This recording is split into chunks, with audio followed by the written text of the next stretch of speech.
What's up, Eagles Nation? What's going on in NFL world? How you doing, Division Rivals? This is Stephen Hyder with Gate City Sports Channel. Sports Channel where the cerebral NFL fan comes for about 10 minutes of daily content. All right, man. We already know what today's topic is going to be. Let's break down what that was, man. uh, to begin with, I want to try to speak as clearly as I can if when I bring about the criticisms that I have for what I saw in the field last night. And to begin with, let me just start off by saying this. There's a lot of reactionary takes out there that, like, dude, chill out. It's preseason. The games are meaningless. But in saying that, I do think there's one definitive statement we can make about this current coaching staff, which is, they clearly they're not putting a lot of emphasis on preseason games. They're more happy with taking those two joint practices than seeing reps inside of an actual game situation with pads on, the lights on. I mean, to me, that just was blatantly obvious last night that that's exactly what happened, right? And I do think that for me personally, guys, being a guy who's coached for a long time, it bothers me a little bit because, I kind of have to ask the question, like, how are you evaluating certain guys that are fighting for roster spots if you have such uneven performance because of the decisions you're making on a preseason game day? I mean, that's what kind of bothers me more so. I think the obvious logical answer is that despite what a lot of people might think, apparently they already have a pretty good mind of what they're doing with the 53. That would be the another takeaway I would take about from what I saw last night is that they did not care about making a point against the Patriots. They felt they made their point in the joint practices, and they must have a fairly, really good idea of what they're keeping on the 53 because there were a lot of odd decisions made. And in those odd decisions, I want to get into one other aspect outside of not really caring about preseason games clearly, and pretty much you must have an idea of your 53 because of what the product was. I do have to ask them, what is the point of playing certain guys? Like, what is the point of matching and meshing up half starters, half second, third string dudes? Like, I don't get it. That part of it, I can't really articulate for you. It doesn't make sense. What was the point of playing your back seven with a front four that could get no penetration, could get no pressure? How are you judging the back seven on that? I mean, I don't know, man. I mean, maybe there's some kind of weird thing where Sirianni just wants to see how bad the secondary Jonathan Gannon just wants to see how bad the secondary will be if the flat rush falls flat.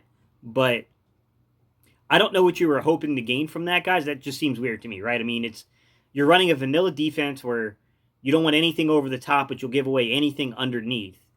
And then on top of that, you're not really making an honest effort to sub guys in to get guys fresh enough to, even on your second and third string, to generate a real pass rush. So let's be clear.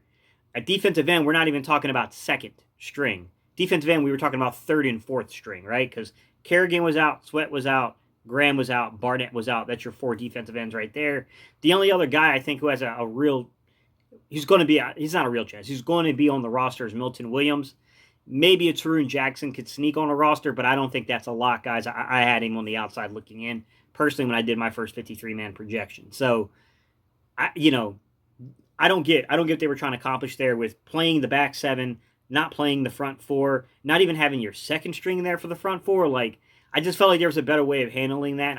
I would have to hear Gannon explain to me what exactly he was hoping to achieve from that, because that makes it really difficult to evaluate guys, man.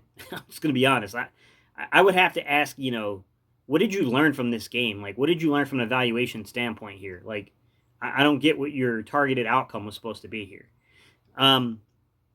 Past that, guys, talking a little further in depth about our defensive line, I'm a little scared about what happens after Javon Hargrave and Fletcher Cox.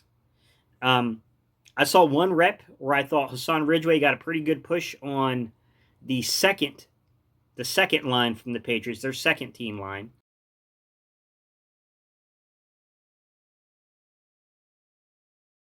More even up front. Jones, all kinds of time.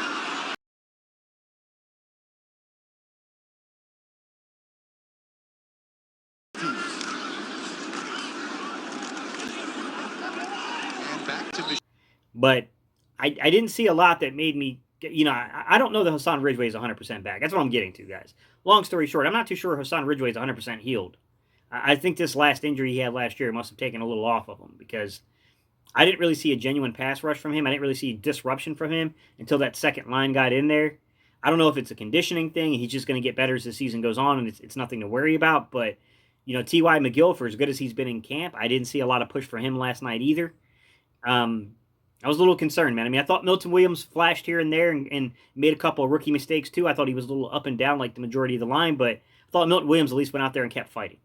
I thought Jaquan Bailey, a little up and down, definitely, had his moments where it wasn't good, had his moments where it was pretty good, but he kept fighting. I mean, there were some guys I saw some fight from, but overall, it's a little concerning that depth in the interior middle guys. I mean, I guess we'll have to see what happens there, guys. I don't know how really to explain that one outside of just saying we'll just have to see what happens. Offensively, what didn't make any sense to me at all was playing the receivers for so long of a duration of period of time to say they need reps, but being very vanilla. And what were you hoping to learn from that?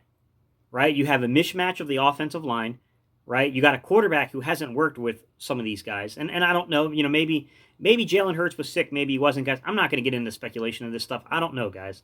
We just have to let it play out and see what happens. I don't know what happened there. But I will say you could see that chemistry was off between Flacco and Devontae Smith. Like, timing wasn't there. Sometimes it was Flacco. Flacco clearly didn't get around and seeing when Devontae Smith made that break on the first, attempt to him. He was late with the delivery of the football.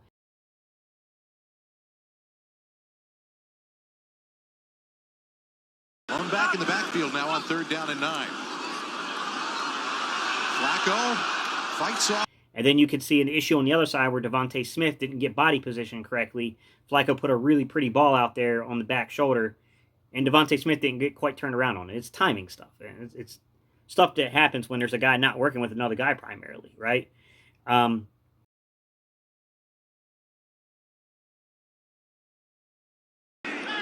That's Gainwell in motion on 3rd down now. Flacco finds his man.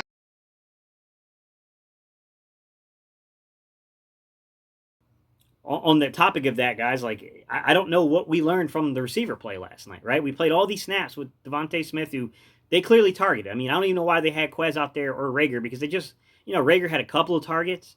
I don't think Quez was targeted once from what I can remember. Maybe, yeah, he was targeted once in the red zone. But it just wasn't clean. It didn't make a lot of sense to me. I don't see what you're trying to achieve if you go so vanilla with your offense. Like, why play them that long then? It just, wouldn't it have made more sense to evaluate the guys on the back end of the roster that's maybe worked with Flacco a little more? J.J. Arcega-Whiteside, Jamon Osborne, and those guys get, Andre Patton, and a guy that I think a lot of people are saying are on this roster, and I don't think that's a guarantee, guys, Travis Fulgham.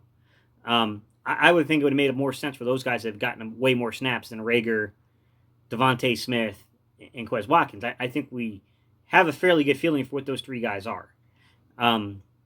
Greg Ward Jr., I think we have a pretty good feeling for what Greg Ward Jr. is. I think those four, I don't need to evaluate that much in a preseason game underneath these type of circumstances. Now, the starting offensive line's in there. I got my starting quarterback in there, and I can sync up and look at the chemistry between, when Jalen Hurts is hitting that sink, right? When he's sinking back in that drop back correctly. When the receivers are making his breaks, delivery of the ball, that kind of stuff, sure. But with Jalen Hurts out and with half of your offensive line out, I just, that those decisions don't make sense to me, guys. I can't get behind those decisions. It was a weird thing to me. I thought there was a better way of managing the roster. But like I said, they clearly must have a pretty dang good idea of what they're keeping on the 53-man roster already. Outside of that, guys, some other points I'll bring up is I saw a lot of reactionary takes about Joe Flacco. I saw them both ways. I saw the way crazy overtakes on the game 1 versus Pittsburgh, to where people were saying that he was the best quarterback, he had the best game out there, and I'm trying to get people to pump the brakes. I'm like, I saw some stuff in his game that, look, he's a sitting duck when the pocket breaks down, and we saw that against Pittsburgh too. And you know what? He does struggle, just like Jalen Hurts, just like Carson Wentz. He has the same questions about him, about playing on time. He's just like those two in the fact that he wants to stretch the ball vertically. So he doesn't always play on time with the offense either. He will bypass shorter give me's at time. We saw that with the very first play to Devontae Smith, the first attempt there, to where he was late coming back to Devontae Smith because he wanted to push the ball vertically. Like, I had these questions from game 1, But people were, they were way up high on him. And now I got people on the other end of the spectrum that are saying that, this was a ridiculous signing. And no, it's not. I mean, yes, guys, I was the very first person, if y'all remember, who made a video where I pulled up a Sports Illustrated magazine talking about the future adaptation of the quarterback position. And I did a live stream talking about, I don't understand the fit with Joe Flacco in the offense. I get that Nick Foles and Carson Wentz were completely different quarterbacks in 2017, and it worked out into the favor of a Super Bowl. But generally speaking, I think it makes more sense if you don't have to completely alter, 40 to 60% of your offense if one guy comes out and one guy comes in. I made that argument, and I said it didn't make sense. But to begin with, I want to go back for you guys. I want to review something that I saw. It's coming back from last year, okay? It was a Sports Illustrated article written in August. It was their preview, right? And if you can see that page there and what it says, what is a quarterback? This was a question that got asked by Brandon Carr during the 2019 season. And it was alluding to basically the play of Lamar Jackson. And he was basically saying that the evolution of the quarterback position has begun in the NFL. In terms of the performance last night, guys, I'm not as down on Joe Flacco as some other people are, man. I never thought Joe Flacco was going to beat out Jalen Hurts for the starting quarterback position. I know Joe Flacco came in here with a chip on his shoulder of being a guy that's been in the league for a long time and he wanted to truly compete. I get that. But I never thought that he was, 36-year-old, even if you outplay him, come on, man. They're not going to start you over a 22-year-old quarterback they have that they need answers about for the future. Like, that's not really a true competition, guys. It's competition in name only. It's not truthful. You bring in a guy like Joe Flacco, you have to redo your offense because Joe Flacco is not going to create outside the pocket. He's not going to. And I know that, it's not always good to create offense outside the structure. I get that. But number one, let's be real as fans. It's exciting when you can see offense created outside the structure of a play, of a design. But also, it just helps with younger guys to, okay, maybe I'm not seeing the field that well. Maybe I do have limitations compared with, 6-7 years of experience. But I can do things they can't do outside of the structure to make up for that until the game slows down for me. I don't know, like when I look at Joe Flacco, guys, when I look at these guys that are being referenced to us, they're statues, man. But I will say this about Joe Flacco, like when you look at a guy like Nick Foles was getting dropped for sacks, guys, at an alarming rate. It was leading to him being injured. I will say that Joe Flacco's actual passes to sack rate was only like 10%. It was really low. He only had 146 dropbacks, though. But it was a pretty... I thought Joe Flacco showed what I thought he was at his worst, which is a guy that at times, he won't play on time. He won't play on time with the offense, and he won't take the give-me's. And then at other times, when the pocket breaks down, he lacks no ability to make a play, which, everybody wants a pocket passer until, the offensive line can't hold up and that guy can't slide, great. There's some guys that they're not athletically gifted guys, but they're just good at working the pocket. They know how to slide and move around. That's not Flacco. And when Flacco gets pressure, when Flacco has pressure on him, he does tend to compound a bad situation and make it even worse by decision making. 45 seconds to go in the half. Flacco with some pressure coming, throwing, and it's incomplete and picked off. A la the Jalen Reagor route, which made no sense to me. Like that route wasn't open. I don't really put that on Reagor because that ball shouldn't have been coming to Reagor. It made no sense to me. That was a bad decision from Joe Flacco. Now look, do I think Joe Flacco is like, we need to go get another backup quarterback? No, I think that time has already come and gone. Joe Flacco is still a top end of this league backup. He's one of the 5 best backups in this league. But I think we saw that this offense, it's been built around Jalen Hurts. It's been built around his connection to the offensive line, right? It's been built around his connection to these receivers. And when Jalen Hurts is not in there, there's a drastic difference. I mean, we can all see that. Like, the offense is clearly tailored this way. Like, this is going to be Hurts' team. We all have known this. We don't really need Nick Sirianni to say that. We know it. Like, I'm pretty sure Jalen Hurts knows, and Nick Sirianni behind the scenes probably has said it and discussed it. But it is what it is, guys. This was not an ideal preseason game. I don't know what the phantom illness thing is. Maybe it's a real thing, and if it is, I hope Jalen Hurts is good. I hope it's just a little bug that needs to get passed through. But I don't know, guys. It was suspicious to me too. But ultimately, man, sometimes things happen. Just because a dude's dancing on the field doesn't mean that his stomach doesn't start acting up. I mean, everybody feels good, and then all of a sudden you start taking a downturn. It's the way illnesses work, guys. Like, I mean, I don't know, guys. I mean, yes, was it a little suspicious to me? Like, yeah, of course, suspicious to everybody. I don't know what it means, guys. I mean, we'll see come early next week in joint practices. And getting into joint practices next week, I think it's going to be really interesting what the Eagles do, because you have an opponent you're playing in season. How much are you going to show in joint practices? This is where I think Nick Sirianni made a mistake in failing to understand and controlling the messaging. Because what if you come out there really bland for joint practices now because you play this team and you don't want them to see jack crap? So you struggle in joint practices coming off a really bad preseason game. I don't think they thought about this one all the way through, guys. I don't. All right, y'all. That's my take, man.